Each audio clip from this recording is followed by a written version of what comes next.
para rasul ketika mendakwahi mereka. Ini diantaranya surah Al-Imran ya, sama dengan Al-Baqarah. Kalau Al-Baqarah itu membantah argumentasi Yahudi, kalau Al-Imran membantah argumentasi Nasrani gitu. Makanya di awal Al-Quran itu ada Zahrotaini, dua mawar, dua kembangnya Quran, yaitu Al-Baqarah dan Ali Imran. Untuk apa? Menyadarkan umat-umat terdahulu. Ya, setelah Al-Fatihah, Al-Fatihah itu surah buat kita. 7 ayat surah Al-Fatihah itu tentang tauhid. Makanya kalau orang Islam nggak paham tauhid, bahaya. Karena dasar agama itu tauhid. Al-Fatihah itu tauhid. Nah, Al-Baqarah, Al-Imran itu surah dialog. Ya, surah untuk menyadarkan Yahudi dan Nasrani. Karena asas mereka pun agamanya dari Allah Subhanahu wa taala. Allah turunkan nabi, Allah turunkan kitabnya, tapi sayang mereka menyimpang. Nah, ini dia. Wallahu syahidun, Allah jadi saksi. Ya, alama ta'malun, apa yang atas yang mereka perbuat. Gitu. Kemudian disambung ayat berikutnya, sama. Qul ya ahlal kitab. Nah, ulang lagi. Wahai ahlul kitab. Gitu. Jadi kalau kita debat namanya ada orang dia dari Bogor, wahai orang Bogor. Gitu. Wahai orang Bekasi, wahai orang Jakarta. Gitu. Kalau kita berdebat dengan seorang pejabat, wahai pejabat tinggi, kita harus hormati lawan debat kita. Lihat, Al-Quran mengajarkan bagaimana Allah turunkan kepada nabinya ayat-ayat debat. Dan ketika mengucapkan kepada lawan debat dengan kata-kata yang bagus. Ya ahlal kitab, bima tasudduna ya an sabilillah. Ya. Wahai ahlul kitab, kenapa kamu menghalang-halangi dari jalan Allah? Orang membuat baik kok kamu halang-halangi? Dan terjadi. Ya, banyak secara umum banyak orang alergi sama Islam. Alergi yang berbau Islam. Ini permasalahan dunia. Makanya ada salah seorang ustadz kita, dia profesor, tinggal di negeri barat. Itu ketika dia tahu bahwa profesor itu orang Indonesia, ya, profesor itu anak pendiri Gotor, ya, dia tinggal ngajar di Eropa. Ketika sang profesor ini ternyata Muslim, itu masyarakat ngejauh. Dianggap sumber masalah adalah Muslim. Jadi kalau kita lihat Malaysia itu Jumatan itu, alhamdulillah tuh amunisi datang. Ya Pak ya, jangan banyak asumsi, banyakin konsumsi. Jangan banyak logika, banyakin logistik. Udah datang, alhamdulillah. Nah, kembali bahasan Malaysia apa? Malaysia, ya. Itu kalau orang ceramah semua itu teksnya sama, dibikin sama negara. Jadi khotib hanya baca aja, hanya baca, gitu. Kemudian kalau datang mubalik dari luar, ya, dari Indonesia, itu harus persetujuan negara. Makanya sebagian teman-teman dakwah di Malaysia bukan di masjid, ya. Teman-teman di Bali cerita, misalkan ada tanah kosong mau dibikin untuk masjid, udah ada isu mau bikin masjid, itu tanah langsung besoknya jadi pura, tempat ibadahnya orang-orang Hindu. Ketakutan, ya, takutan. Dan belum lagi banyak di masyarakat ketakutan dengan ini. Masumi menang, kata Aidit ceramah waktu kampanye PKI, jangan sampai Masumi menang. Kalau Masumi menang, ini lapangan banteng akan diganti namanya jadi lapangan ontak. Kurang ajar.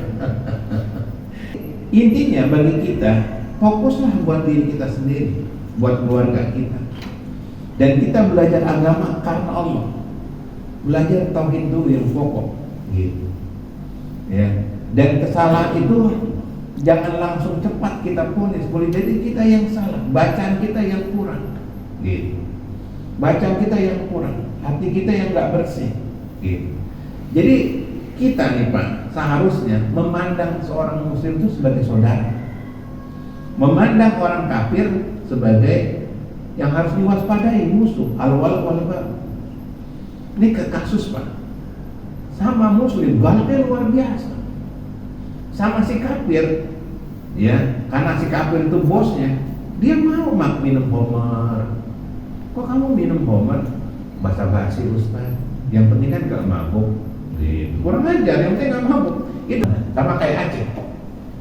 Aceh itu banyak bencana, musibah. Mungkin ini seleksi Allah, tarbiyah buat penduduknya, semakin kuat orang-orang pilihan. Ya Pak ya, kalau mau jadi Kopassus kan latihannya berat, beda jadi Banser. Ya kan? Kopassus pilihan, semakin banyak ujiannya, latihannya, semakin kelihatan kualitasnya. Seperti itu. Kayak Suriah, diuji dengan penguasa-penguasa yang zalim, Bashar Assad, jahatnya luar biasa itu Bashar Assad.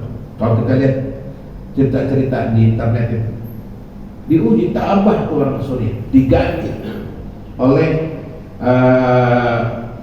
penguasa yang bagus sekarang, soleh, berani. Tuh di Suriah. Ya udah, saya bilang biasa saya kalau di plat merah. Makanya yang ngelanggeng tuh ngaji swasta, Astra, ya, swasta, ya, Astra puluhan tahun. Tapi kalau BUMN, plat merah, buat ada utusan Tuhannya. Sama ketika Nabi Muhammad SAW, ya, Abu Lahab, Abu Jahal dan Abu yang lain, gitu ya. Itu kenapa kufur pada ada Rasul, dan Rasul itu manusia pilihan, dan mereka tahu Rasul itu manusia pilihan, baik dari silsilah maupun perilaku. Ketika Nabi dakwah di Mekah, kata orang Mekah apa? Kami nggak lihat di muka Muhammad tuh muka pembohong, kata orang kafir. Yang bikin mereka marah sama Nabi Muhammad adalah dakwahnya itu menghancurkan agama mereka. Nabi menyuruh meninggalkan ajaran jahiliyah, itu yang bikin marah. Tapi secara pribadi wajah Nabi itu wajah orang pilihan. Kami nggak melihat dari wajah Nabi wajah pendusta. Kalau kita kan kelihatan wajah tukang bohong nih, gitu. Ya Pak ya. Mau dipoles-poles kayak ketahuan dia wajah tukang kibul, ke orang Jakarta gitu. Ih, tukang bohong. Hari nggak bisa dinikmati oleh orang yang sakit matanya. Nikmatnya makanan itu nggak bisa dinikmati oleh orang yang sakit lidah. Iya, Bapak kalau sakit gigi, biar kata makan apa ya, yang enak itu nggak akan bisa. Kita kalau matanya sakit, memandang pemandangan itu tetap jelek. Kenapa? Mata kita sakit. Nah, ini yang terjadi. Demikian juga kebenaran akan hilang bagi orang yang hatinya, pikirannya sudah rusak. Wallahu a'lam bishawab. Ada yang mau tanya Pak? Saya Ustaz. Ya Pak. Berarti. Assalamualaikum warahmatullahi wabarakatuh.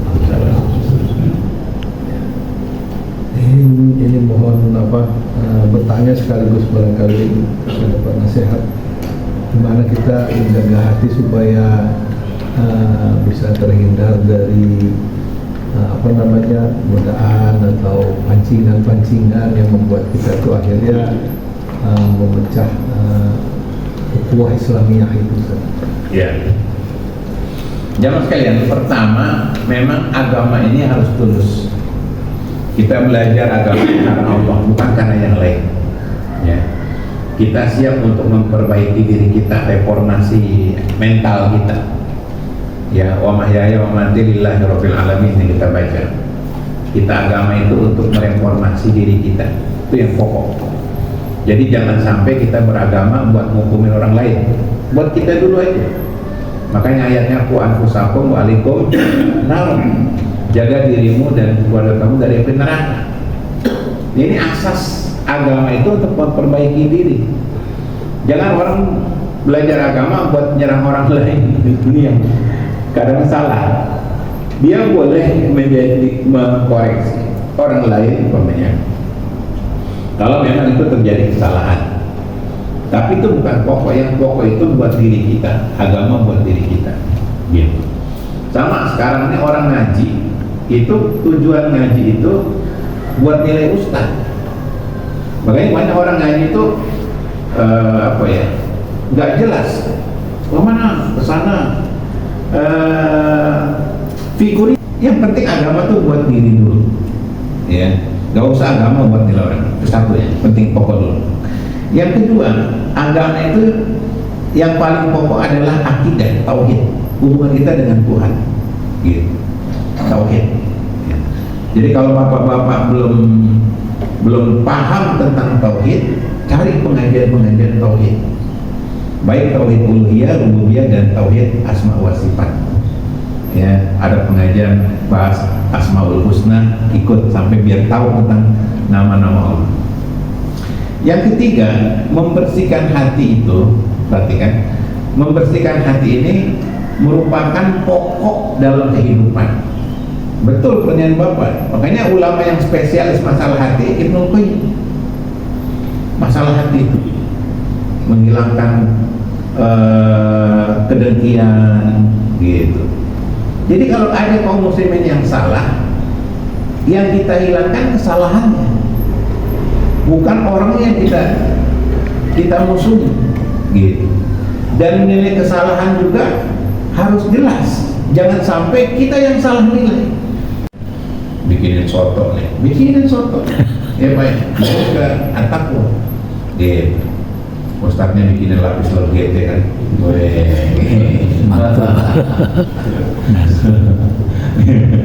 ya Pak ya, dibawa asik gitu. Pokoknya Bapak yang udah sepuh-sepuh ya kan, ya nikmati masa-masa tua, jangan dibebani dengan macam-macam, gitu. Ya, kayak di tangga saya tuh ribut masjid Pak, ribut, sama-sama tua, ribut depan masjid. Allah Akbar. Apa yang terjadi? Mati mendadak, serangan jantung, saking emosinya tuh mati. Allah Akbar. Saya baru dapat, saking emosinya tuh mati di tempat Pak, jantung mati. Yang diributin kagak jelas. Iya. Kalau kita meributkan suatu hal yang jelas sih nggak masalah, ada kezaliman, ada kejahatan. Ini nggak jelas.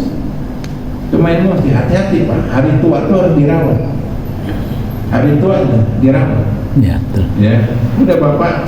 Kalau ada yang ngoreksi, terima aja udah. Ya, kalau nggak paham, nggak pas, ya sudah nggak usah didengarin. Tapi kalau nasihat itu betul bagus, kita amalkan. Ya, mudah-mudahan Allah berkahi kita sekali lagi di tahun baru ini, juga keluarga kita semuanya Allah berkahi, dan kita doakan juga semoga negeri kita tetap dalam kondisi yang aman,